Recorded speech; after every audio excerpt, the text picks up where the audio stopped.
আপোনালোকে চাবলৈ আৰম্ভ কৰিছে এষ্ট্ৰলজাৰ ডক্টৰ মঞ্জুশ্ৰীৰ এই পেজ আৰু লগতে ইউটিউব চেনেল আৰু মই মেঘাই আপোনাক স্বাগতম জনাইছোঁ।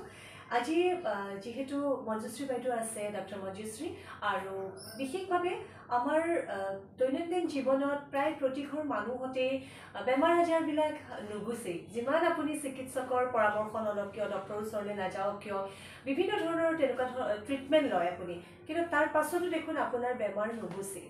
আপোনাৰ স্বাস্থ্যৰ কিবা নহয় কিবা এটা সমস্যা হৈয়ে থাকে। বাইদেউ এনেকুৱা দেখা যায় যে কিছুমান কেতিয়াবা এনেকুৱা হয় ঘৰখনত ইজনৰ পিছত সিজন আৰু নহয় বাইদেউ, এনেকুৱাও হয় যে কেতিয়াবা কোনোবা এগৰাকী ব্যক্তিৰ ইমান দিনৰ পৰা ট্ৰিটমেণ্ট কৰি থকা হয় কিন্তু তথাপিতো তাৰ ফল এটা নাপায়। ট্ৰিটমেণ্টতো অলপ প্ৰব্লেম হৈ যায় আৰু ঘৰৰ বেমাৰ একেবাৰে নুগুচা হয়।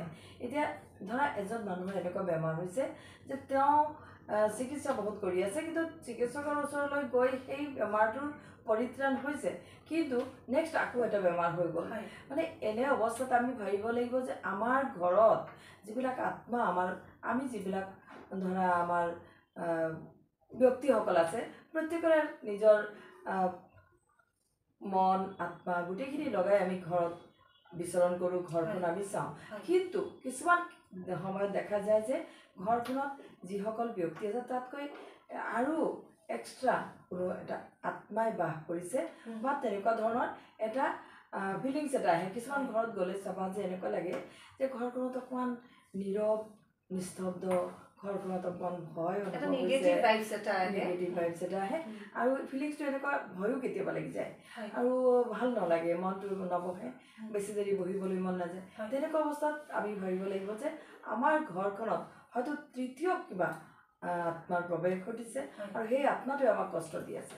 ঠিক তেনেদৰে মই কওঁ যে ঘৰৰ যেতিয়া বেমাৰ হৈ থাকে তেতিয়া এনেকুৱা ধৰণৰ পৰিস্থিতি উৎপন্ন হ'ব পাৰে আৰু তেতিয়া কি হয়, গ্ৰহগতিৰ শুভ বা অশুভ সেইবোৰৰ আছেই, কিন্তু কোনো ধৰণৰ চিন্তা নকৰি এটা কাম কৰিব, একেবাৰে সহজ সৰল ঘৰুৱা উপায়। যিগৰাকী যিগৰাকী ব্যক্তিৰ বেমাৰ হৈছে তেওঁ ৰাতি যেতিয়া শুৱে তেওঁৰ মূৰৰ পিনে পাচলি অৰ্থাৎ চব্জি আমি বজাৰৰ পৰা বা গছৰ পৰা যিকোনো চব্জি আমি ছিঙি আনি, বা যদি আপুনি ঘৰত গছ গছনি থাকে তেনেহ'লে নিজেই ছিঙি আনি থ'ব পাৰি, বা আমি বজাৰৰ পৰা কিনি লৈ যিকোনো চব্জি মূৰৰ ফালে থৈ পেলাই শুই যাব। অকণমান বেছিকেই থ'ব, এটা বা দুটা এনেকুৱা নহয়, অকণমান 1 কেজি পৰিমাণে থ'ব, কমেও তাতকৈ বেছি নালাগে, 1 কেজি, আধা কেজিৰ পৰা 1 কেজি পৰিমাণে থ'ব। থৈ পেলাই পুৱা এইখিনি গৰুক খাব দিব, যিকোনো গাই গৰু হওক বা যিকোনো গৰু আপুনি চব্জিখিনি খুৱাব।